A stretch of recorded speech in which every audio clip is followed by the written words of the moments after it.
టాలీవుడ్ ఇండస్ట్రీలో మగధీర క్రియేట్ చేసిన రికార్డుల గురించి ప్రత్యేకంగా చెప్పక్కర్లేదు. ఎందుకంటే అప్పటి వరకు ఉన్న రికార్డులు, వసూళ్లన్నిటిని ఈ చిత్రం తిరగరాసి కొల్లగొట్టింది. థియేటర్లు అయితే పూనకాలతో ఊగిపోయాయి. ఇండస్ట్రీ అంటూ మెగాభిమానులు కాలరెగరేశారు. చిరుత సినిమాపై విమర్శలు చేసి చిరు వారసుడిగా చరణ్ సరిపోడంటూ వాగిన ఎన్నో నోళ్లు మగధీరతో మూతపడ్డాయి.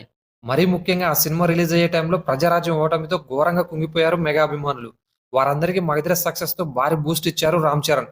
మగధీర సక్సెస్ సెలబ్రేషన్స్ తో ప్రజారాజ్యం ఓటమిని కొంతవరకు మర్చిపోగలిగారు. అలాంటి మగధీర సినిమాను అందించిన రామ్ చరణ్ పై చేసిన ఓ ఫ్యాన్ మేడ్ వీడియో ప్రస్తుతం సోషల్ మీడియాలో వైరల్ అవుతోంది. కేవలం 33 సెకండ్లు ఉన్న ఈ వీడియోలో ప్రజారాజ్యం ఓటమి, పవన్ కి వరుస ఫ్లాపులు వచ్చిన సందర్భాన్ని చూపిస్తూ అప్పుడొచ్చినాడు దొర అంటూ రామ్ చరణ్ కి సూపర్ ఎలివేషన్ ఇచ్చారు. చిరుత సినిమాతో ఎంట్రీ ఇచ్చి మగధీరతో ఇండస్ట్రీ కుట్టిన రామ్ చరణ్ కి ఇందులో ఇచ్చిన హై మామూలుగా లేదు. ఇంద్ర, ఖుషి లాంటి ఇండస్ట్రీట్లు చూసిన ఆడియన్స్ మగధీర రిలీజ్ రోజు చూసింది వేరు దొర అంటూ వీడియో వేరే లెవెల్లో ఉంది.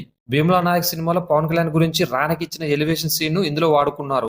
ఇక మగధీర సమయంలో థియేటర్ల దగ్గర హంగామాను చూపించారు. ఇక వీడియో చివరిలో ఐకాన్ స్టార్ అల్లు అర్జున్ చెప్పిన డైలాగ్ మామూలుగా పేలలేదు. రామ్ చరణ్ ఇవాళ నుంచి నెంబర్ 1 అంటూ బండి చివరిలో చెప్పారు. ఇలా 33 సెకండ్లు ఉన్న ఈ వీడియో రామ్ చరణ్ ఫ్యాన్స్ కి పూనకాలు తెప్పించేలా ఉంది.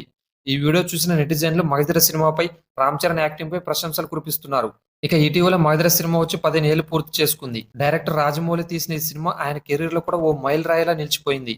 ఇక ఈ సినిమాలో మెగాస్టార్ చిరంజీవి కూడా ఓ క్యామియోలో కనిపించారు. అలానే కాజల్ చరణ్ మధ్య కెమిస్ట్రీ కూడా అదిరిపోయింది. ఇక శ్రీహరి కూడా ఇందులో వేరే లెవెల్లో నటించారు. మరి రామ్ చరణ్ పై చేసిన ఈ ఫ్యాన్ మేన్ వీడియో మీకు ఎలా అనిపించిందో కామెంట్ చేయండి ఫ్రెండ్స్. అలాగే మగధీర సినిమా అంటే ఎంతమందికి ఇష్టమో కూడా కామెంట్ చేయండి ఫ్రెండ్స్. ఈ వీడియో కనుక మీకు నచ్చినట్లయితే మన ఛానల్ వెంటనే సబ్స్క్రైబ్ చేసుకోండి ఫ్రెండ్స్. అలాగే పక్కన ఉన్న బెల్ ఐకాన్ ప్రెస్ చేసి ఆన్లో పెట్టుకోండి. నేను చేసే కొత్త వీడియోస్ మీకు నోటిఫికేషన్ ద్వారా వస్తాయి. ఇది ఫ్రెండ్స్ ఇవాళ వీడియో. మరో వీడియోతో మేము ముందు ఉంటాం. అంతవరకు సైనింగ్ ఆఫ్.